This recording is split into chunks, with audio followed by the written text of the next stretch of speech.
Hello ভিয়াস, আজ আমি এমনই একটা বিষয় নিয়ে আলোচনা করব যা আমাদের দৈনন্দিন জীবনে বা প্রতিনিয়ত এইগুলোর সঙ্গে আমরা মোকাবিলা করে থাকি।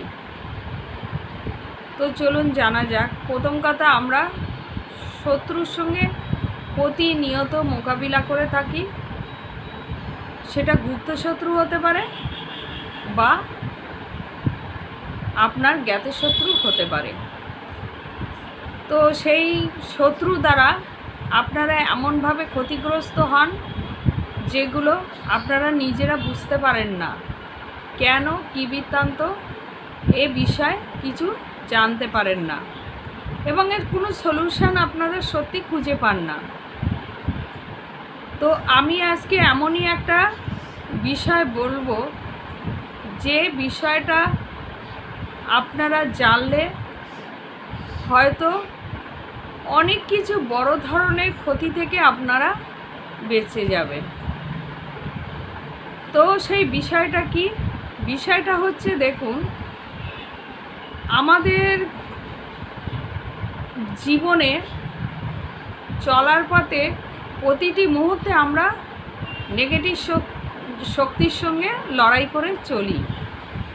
তো সেই নেগেটিভ শক্তি, দেখুন, হাওয়া বাতাসে আসে একরকম, সেটা ও তো থেকেই থাকে, বা বাস্তুদোষে থাকে, সেটাও থেকে থাকে।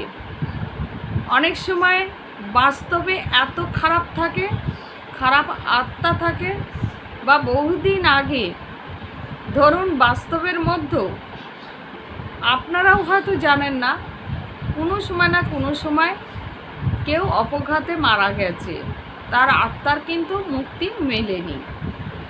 ওই বাড়ির মধ্যেই সে বন্ধন হয়ে আছে, সে ওখান থেকে যেতে পারে না, তার আসক্তি ওখানেই পড়ে আছে। এবার সে কখনো চাইবে না তার জায়গাতে কেউ এসে বসবাস করুক, কেউ থাকুক। তখন সে কি করে? সবার উপরে সে ক্ষতি করতে থাকে, বিভিন্ন ধরনের ক্ষতি করতে থাকে। রোগ, যন্ত্রণা, ঝগড়া, অশান্তি, কাজকর্ম, নানা ধরনের সমস্যা সে সৃষ্টি করবে। কারণ তার মধ্যে একটা প্রতিহিংসা, রাগ, যন্ত্রণা থাকে। সে যখন দেখবে যে বাড়ির মধ্যে পুজো পাঠ হচ্ছে, তখন সেই পুজো পাঠে বাধা দেওয়ার চেষ্টা করবে, বা আপনারা ভালো সুখে শান্তিতে সংসার করছেন বা ভালোভাবে বেঁচে আছেন, ভালোভাবে আছেন, তখন সেই আত্মা সহ্য করতে পারবে না, তখন সে নানা রকম ছল চাতুরির দ্বারা কষ্ট দেবে। এটা একটা বিশাল পয়েন্ট। দ্বিতীয়ত, কোনো শত্রু আপনাকে ক্ষতি করছে গোপনে বা জ্ঞাতভাবে, আপনি নিজেও জানতে পারছেন না। শত্রু গোপনে ক্ষতি করছে, আপনি কি করে জানবেন? আবার জ্ঞাতভাবে ক্ষতি করলেও জানতে পারবেন না, কারণ সে আপনার সামনে হাসি মুখ দেখাচ্ছে, এমন করছে যে আপনার সঙ্গে খুব একটা মধুর সম্পর্ক। আদৌ কি মধুর সম্পর্ক? না, সেই হয়তো বেশি আপনার ক্ষতি করছে। দেখুন, সেই ক্ষতিটা মারাত্মক ক্ষতি। তো এবার বলবো কি কি ধরনের ক্ষতি করতে পারে। দেখুন, বিভিন্ন প্রকার চালান করে। যে শত্রু ক্ষতি করে সে কিন্তু নিজেও জানে না যে আপনার উপরে কী ধরনের ক্ষতিগুলো চলছে। সে হয়তো তান্ত্রিককে গিয়ে বলল যে ওই ব্যক্তিকে উচ্ছেদ করে দাও, বা ওই ব্যক্তিকে স্বামী স্ত্রীর মধ্যে, মা বাবা ভাই বোন, এদের মধ্যে একটা বিচ্ছেদের কাজ করে দাও, বা এমনও বলল একে বিছনায় শুয়ে দাও, বা এমনও হতে পারে একে মেরে ফেলে দাও। মানে নানা ধরনের ক্ষতি করে থাকে, এগুলো শত্রু। এবার ক্ষতি করতে করতে আপনি বুঝতে পারছেন না সমস্যাটা কি হচ্ছে?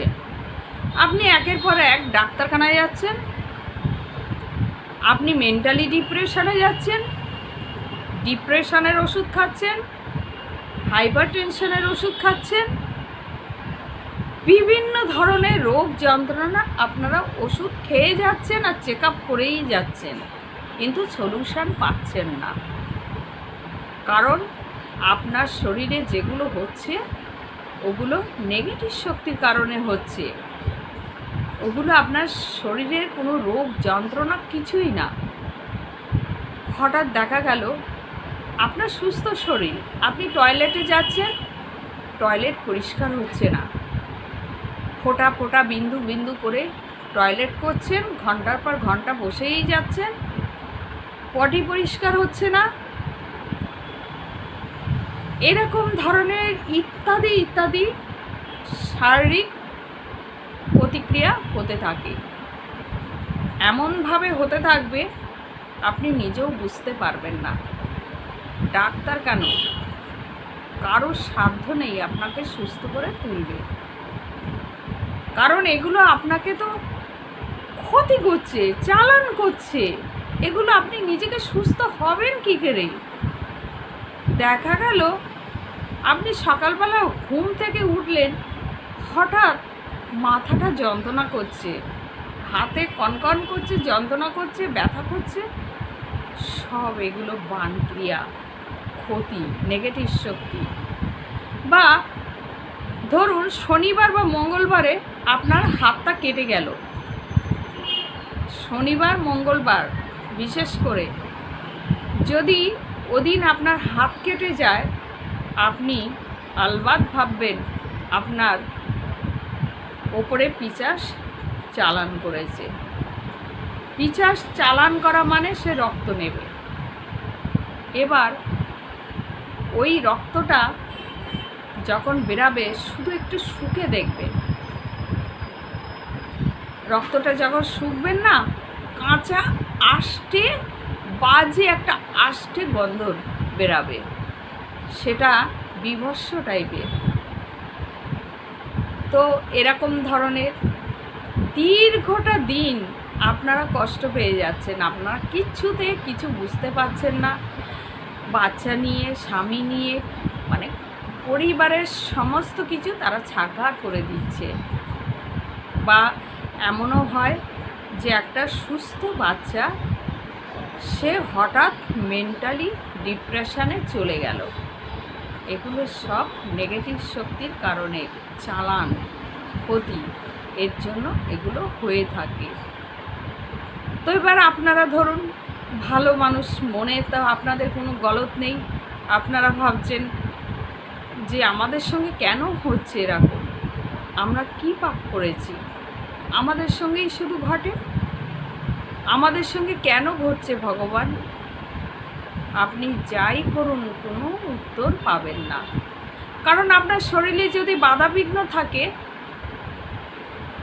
নেগেটিভ শক্তি যদি আপনার শরীরে থাকে, আপনি ভগবানকে ডাকলেও আপনি সফলতা পাবেন না, 100% পাবেন না।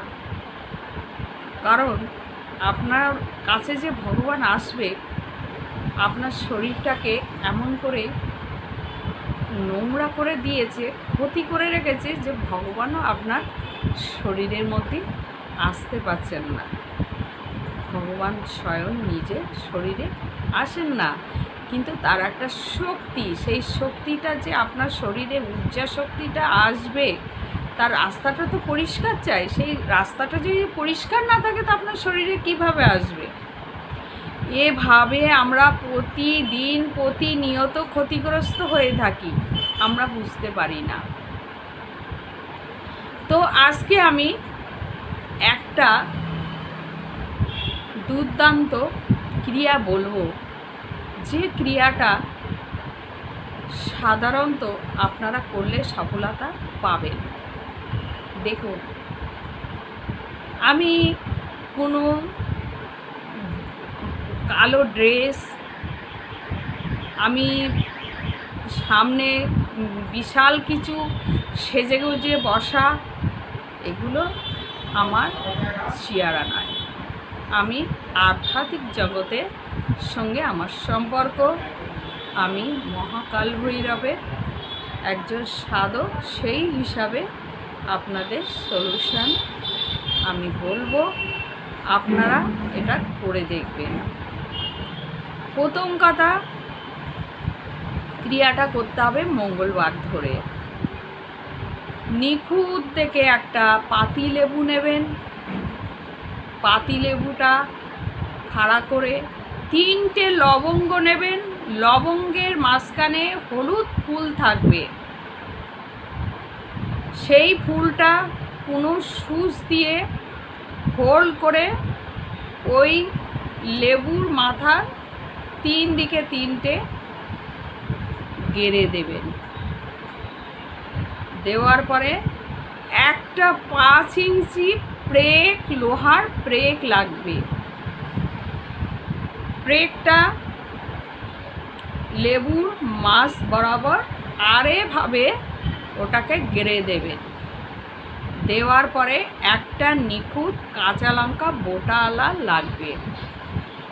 বোটাওয়ালা লঙ্কাটা ওই প্রেকের মতো গেড়ে দেবেন। আর বজরাঙ্গলির যে সিঁদুর, ওই সিঁদুরের টিকা লেবুর মাথায় দিয়ে দেবেন। দেওয়ার পরে ওটাকে কালো সুতো বা লাল সুতো, কালো সুতো করে দেবেন। শত্রুর কাজে সবসময় কালো জিনিস ব্যবহার হয়। তো এবার কালো সুতো করে ওটাকে বেঁধে দরজার বাইরে মাঝখানে টানিয়ে দেবেন। আপনার ঘরে যারা এভাবে দৈনন্দিন ক্ষতি করছে, এটা উল্টো চালান হয়ে যাবে, আপনি নিজের চোখেই দেখতে পাবেন। দেখবেন আপনার উপরে যে ক্ষতিগুলো করে যারা আপনাকে খুব তামাশা দেখছে, আনন্দ পাচ্ছে, তাদের আনন্দ কে দেখবে বা দেখবেন। এটা একটা মারাত্মক টোটকা, করবেন, জীবনে বেঁচে যাবেন। তো আমার এই ভিডিও যদি সত্যি ভালো লাগে, একটু বেশি বেশি করে শেয়ার করবেন এবং কমেন্টে অবশ্যই জানাবেন।